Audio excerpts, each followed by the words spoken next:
اعوذ باللہ من الشیطان الرجیم بسم اللہ الرحمن الرحیم 7th کلاس۔ آج جو آپ نے سبق پڑھنا ہے اس کا عنوان ہے دیہاتی اور شہری زندگی کا فرق۔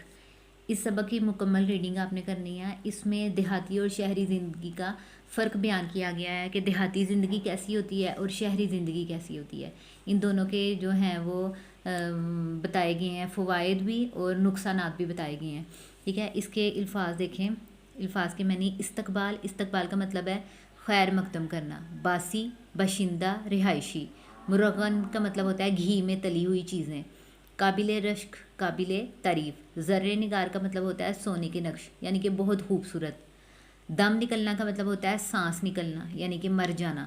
تمدن ہوتے ہیں مل جل کر رہنے کا طریقے۔